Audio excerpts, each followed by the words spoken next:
देखो Italy unification, आज हम पढ़ेंगे इटली यूनिफिकेशन। इटली जो है वो कैसे जो है एग्जिस्टेंस में आया, कैसे इटली जो यूनिफाई हुआ।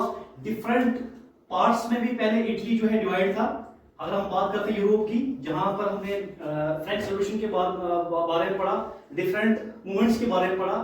अब डिफरेंट यूरोप की जितनी भी स्टेट्स थी या जितने भी उसके पार्ट्स थे वो अलग अलग डिफरेंट एरियाज में बटे हुए थे। हम इसको समझेंगे इटली के केस में। तो आपका टॉपिक है इटली यूनिफाइड या मेकिंग ऑफ इटली। सबसे पहले हम देखेंगे कि क्या लिखा है, Italy was divided in the many parts, बहुत सारे हिस्सों में क्या था, डिवाइड था।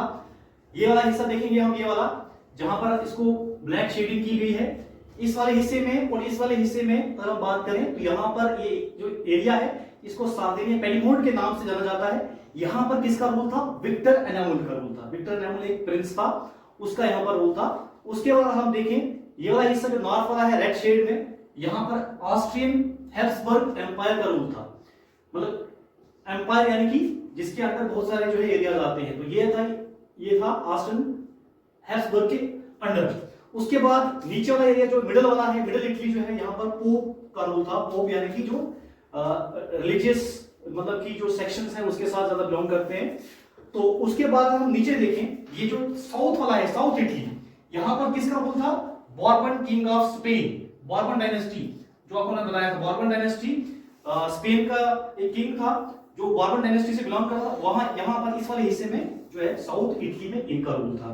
तो अगर हम देखें तो डिफरेंट जो है एरियाज में जो है इटली जो था वो अलग अलग हुआ था। अब ये यूनिफाइड कैसे होता है, यूनिफाइड कैसे होता है, तो सबसे पहले अगर हम देखें ये वाला हिस्सा, ये तो हमें पता है, अंडरस्टूड है कि ये तो किसके अंडर था, ये यहाँ का जो प्रिंस था, ठीक है। इसी प्रिंस ने बोला कि अब जो इटली है इसको मैं यूनिफाइड करूंगा। तो इस प्रिंस ने इसका एक बीड़ा उठाया और उसने क्या कहा कि मैं इस इटली को यूनिफाई करूंगा। और इसलिए इसने क्या किया, एक अपना एक चीफ मिनिस्टर था जिसका नाम था काउंट केवर। इसने जो है इसने इसको ये काम दे दिया कि आपका काम क्या है, इटली को यूनिफाई करना। और काउंट केवर ने क्या किया, फ्रांस की आर्मी के साथ जो है मिलकर क्या किया, इस वाले एरिया का ये जो आपको मैं बता रहा हूं, रेड वाला जो मैंने शेड किया है, इसको जो है मतलब कि जीत लिया।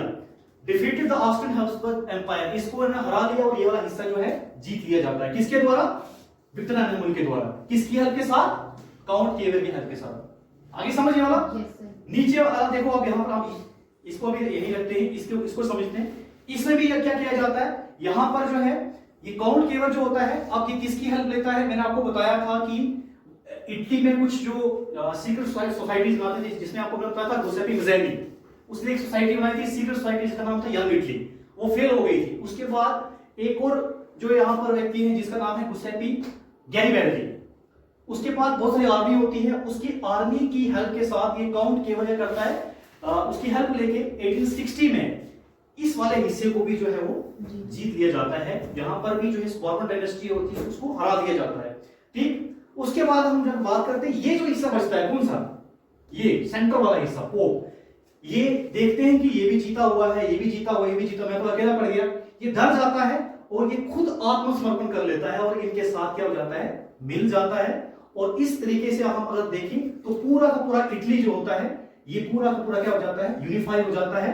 और जो विक्टर एनामुल होता है, ठीक है, विक्टर एनामुल जो है इस काम में पूरा जो है वो सक्सेसफुल हो जाता है। और फाइनली 1861 में जो है इटली क्या हो जाता है, यूनिफाइड हो जाता है। और इस विक्टर एनामुल को जो है वहां का जो है किंग जो है घोषित कर दिया जाता है। और इस तरीके से हम देखें तो डिफरेंट जो है एरियाज को डिफरेंट मतलब कि एक्शंस करके जो है अलग अलग मतलब कि प्लेटफॉर्म से हेल्प लेके इटली को जो है वो यूनिफाई किया जाता है। और 1861 में आपने याद रखना है कि इटली क्या हो जाता है, फिर यूनिफाइड हो जाता है।